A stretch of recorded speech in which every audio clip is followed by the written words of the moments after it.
Hey everybody, this is Candace Hunter from Practical Herbalist and Real Herbalism Radio. I want to welcome the Herbal Nerd Society. Today we're going to be talking a little bit about mullein energetics. I figured I'd pop on over to Columbine School of Botanical Studies and look who I found here. Come on over, Christina. Hello. Oh, so Hi. good to see you. Hi, everybody. This is Christina from Every Leaf Speaks. Every Leaf Speaks. And what is Every Leaf Speaks? Tell us about that. Every Leaf Speaks is my company, and I teach about the plants in the Mojave and Sonora deserts. So I teach about the flora and how to work with our native flora and cultivating and appreciating our native plants. But herbalism in general, You're an herbal teacher and you provide some herbal education to your hairdressing clients. Mhm. She's big on doing a lot of sustainable and all natural beauty and healthcare, but beauty care, which is amazing, especially down in the LA area. I mean, there's a lot of product. Let's just say. Yeah, there's a lot of stuff that we have products that are just not good for our hair and also our bodies. It also, whatever we put inside our bodies also comes out in the shell that we're wearing Yes. on us. So Yeah, it shows up in your skin and your hair, and taking care of how you take care of yourself matters. that is importantly. So yeah, I work with a lot of plants, and Yes, and actually one of the reasons I really was ecstatic to be able to talk to Christina today is because Christina has used mullein incredibly effectively to deal with asthma. so yeah, mullein for me was like this journey that I started with as an experiment when my inhaler for my asthma, my albuterol inhaler, went faulty when I was backpacking several years back, and I didn't have anything else but the mullein tincture on hand, and I started having some wheezing and asthma attack, and I noticed that I was like, well, I'm gonna go with mullein, and mullein just opened up my lungs. So it's a plant that I really rely on now because it's a plant that has an affinity to the lung, to the respiratory tract. And so it's one that I work with, and I've been working with mullein for years in form of a tonic. So I'm doing daily at least 5 to 7 times a week. Either the tincture, if I've got the leaf, I make infusions with it. So. Yeah, you do a lot of work with mullein, and you do a lot of work at keeping your lungs open and clear. That's one of the things that mullein has an affinity for.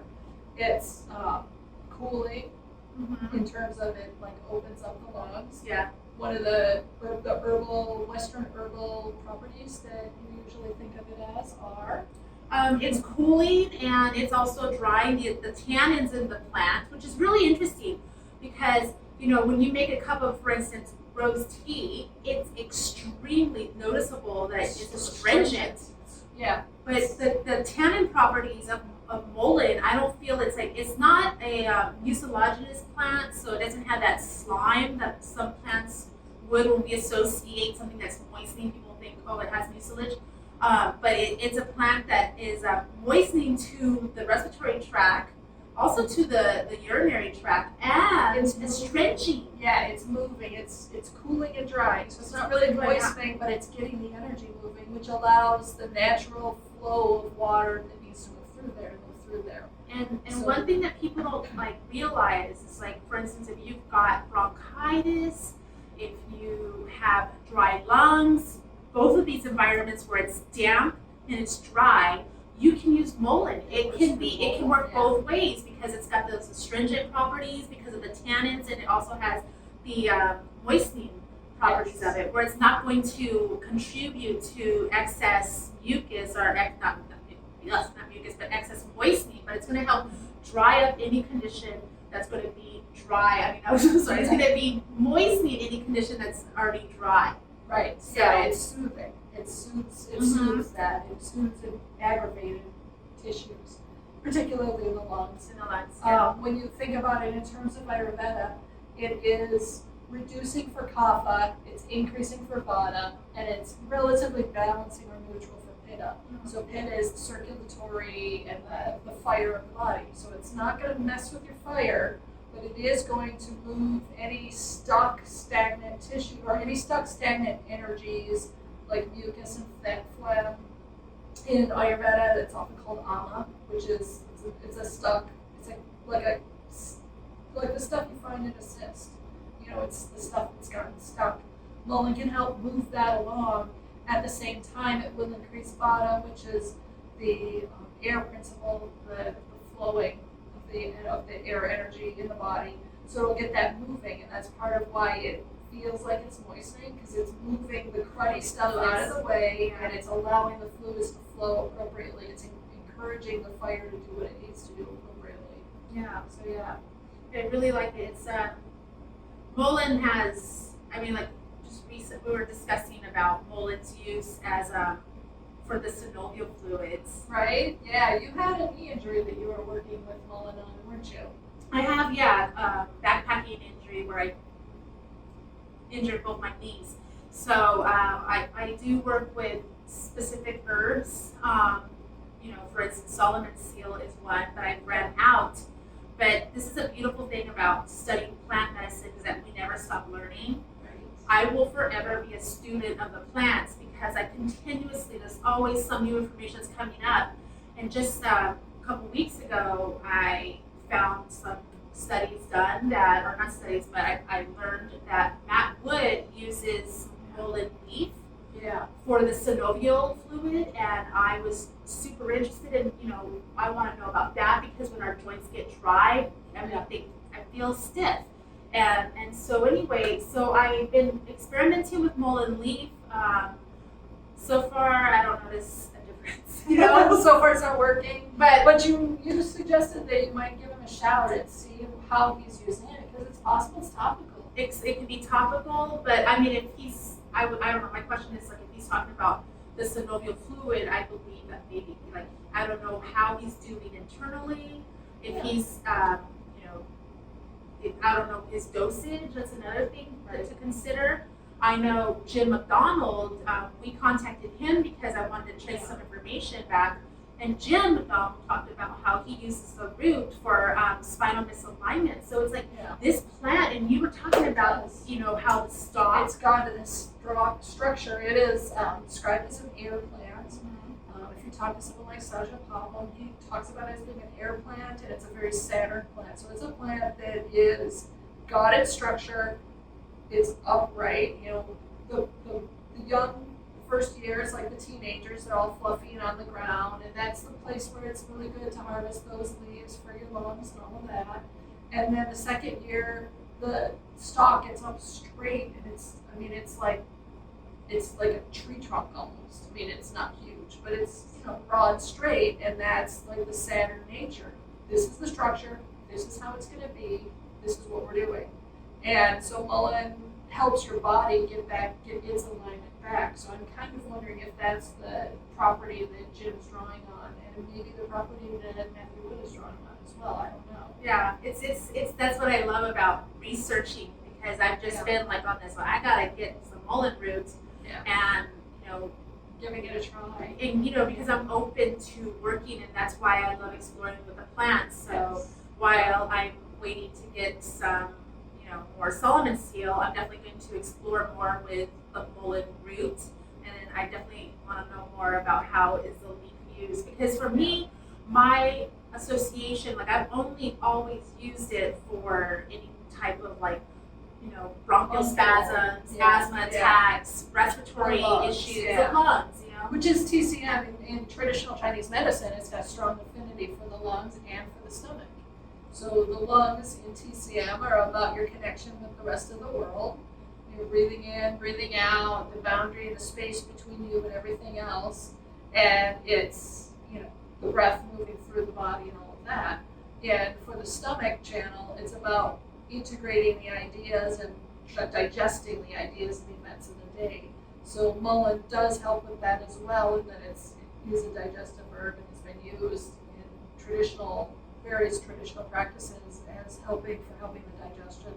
And what it does there is it helps, again, move the stuck energies, the stuck kapha, and then increase vata. So like for instance, if you're having constipation, mullein may be a good one to include include in the formula because it'll help move that stuck matter and energy. And then Vata is also concentrated in the intestinal tract.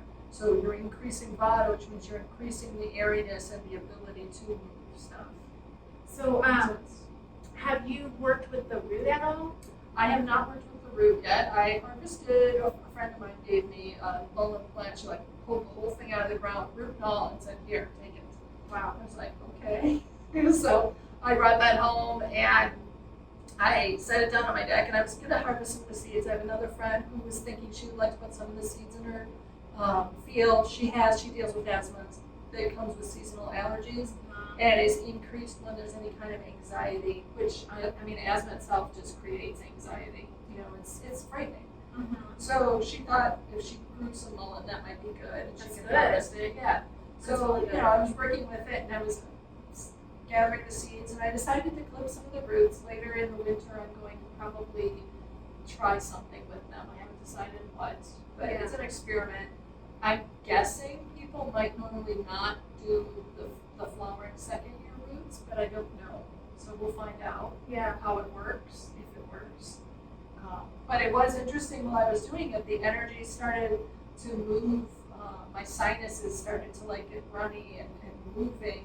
Even though the air right now is dry, there are no allergies that I'm having issues with. I'm not having sinus issues, but I noticed just working with the plant, Energetically. it started moving my energy. So That's neat. yeah. Yeah, I don't. What's so nice about mullein is it's. Some folks think of it as a weed, but it's a medicinal weed. Yes. You know, so you can cultivate this on, in your own gardens, like what you're doing. But mullein, the entire plant, from the leaf to the flowers and the roots are medicinal, and they each have a different affinity to each, system of the body. Yeah. So one thing I haven't had experience with, but I've done a lot of reading, is its affinity to the urinary tract system, and specific to the trigeminal muscle. So folks who are experiencing incontinence, somebody that's constantly can't contain the water, hold on, it's really good. It's known to be a mild diuretic, but it'll help kind of tone that muscle, tone the bladder as well. So I've read a lot of that. Children that have issues with, or anybody that's got issues with bedwetting. Yeah. Women I can see menopausal women. Menopausal. Really, that could be really beneficial. So it could definitely be something that we could use in form of a tonic, especially. Yeah. And that's what I really like about when I work with herbs. I found that a lot of people that I've spoken to, and when I talk about working with plants, is they have this idea like it's Western medicine, that one pill is going to alleviate and fix conditions. So for my respiratory issues, I've been working with mullein for many years now in form of a tonic. So I'm dosing maybe 2 to 3 droppers a day if I'm taking a tincture, or make a cup of tea. And so it's something that I like to work with in a more kind of a tonic kind of a approach, opposed to just I'm going to use it as needed. That's more of a preventative type of thing. Yeah, it's preventative. It's like a trophic restorative for my lungs. It's been a really good ally for me, and I love the taste of mullein. It tastes of the earth. It just is.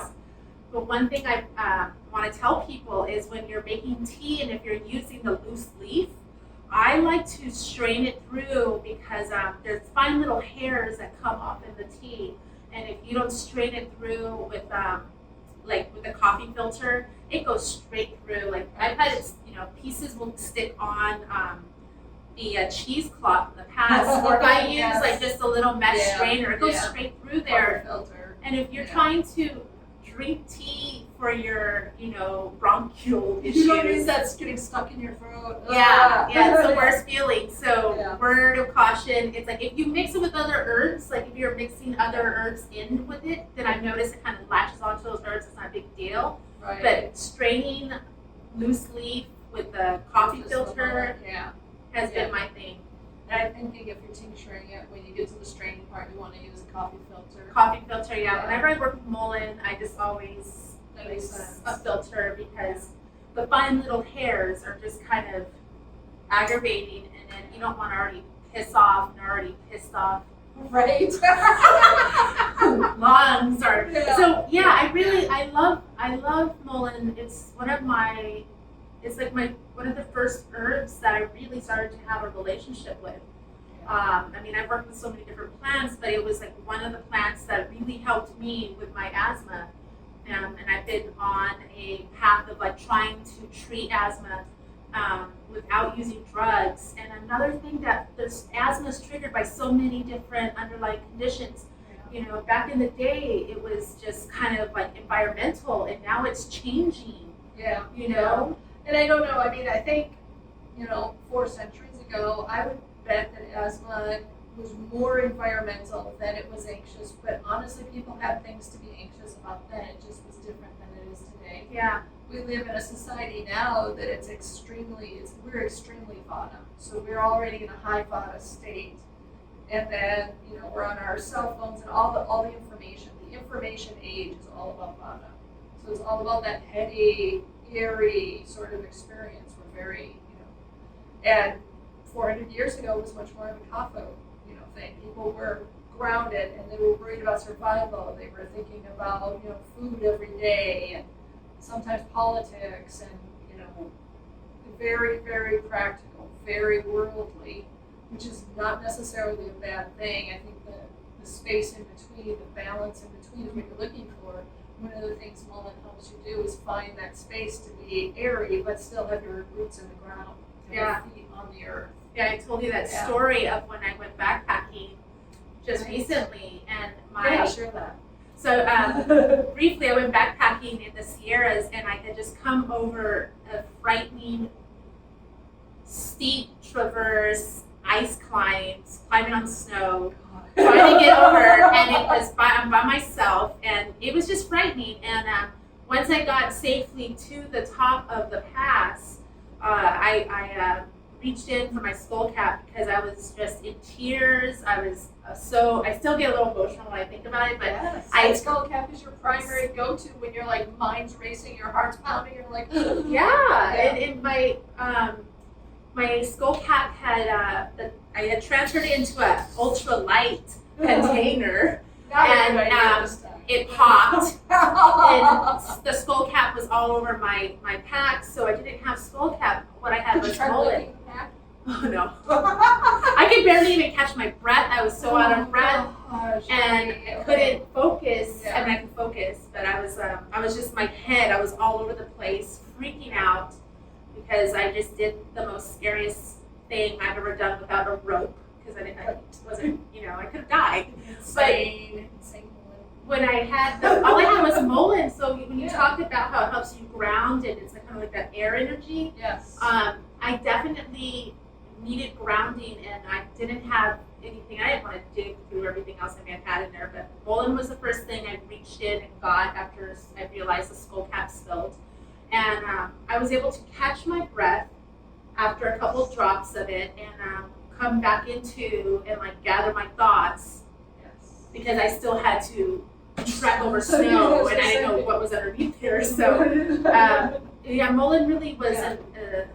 It was just it's one of my plant allies that has helped me in many circumstances. But I thought it was extremely interesting how it helped me come down and calm down the anxiety that I was having because the anxiety started making me have an asthma attack. Right. So I was able to calm my asthma down, but even I noticed the anxiousness, I was able to just like and go. So it's interesting that you said that. Well, when I was reading about Maya's whole, when she talks about mullein, she talks about it being a plant of integration, so it helps you integrate the stuff of the day. In Chinese medicine, stomach energy is about, the stomach channel is about dealing with all the stuff, digesting everything. So digesting the food you eat, of course, but also digesting things like the experience you had just had. And mullein is really strong for getting stuff, just letting the energy flow appropriately, letting the things be absorbed that need to be absorbed, and getting rid of that which you don't need. Yeah. So you need to integrate the experience very quickly to survive the next set of experience. and you needed to let go of the fear. So Mullein was like, oh, you got this.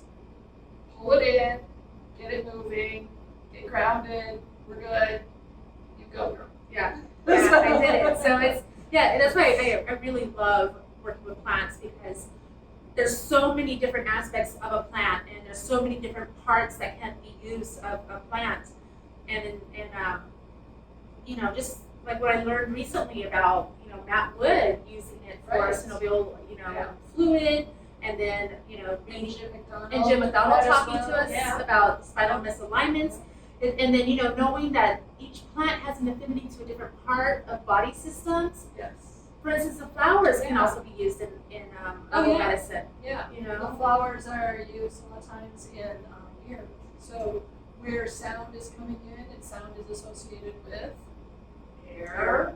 So where that's coming in, people use it for ear infections and that sort of thing. So it's got antibacterial, antiviral, I think also antifungal. It's like, well, I know it's an anodyne.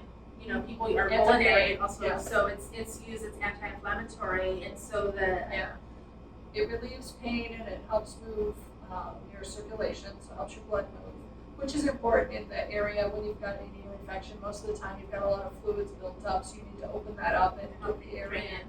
A lot of times when people are using mullein with an ear infection, the flower oil, they'll pair it with garlic and St. John's wort, because those two bring a lot of, garlic's really strong with the antibacterial. Yeah, the garlic alone I feel like is like amazing.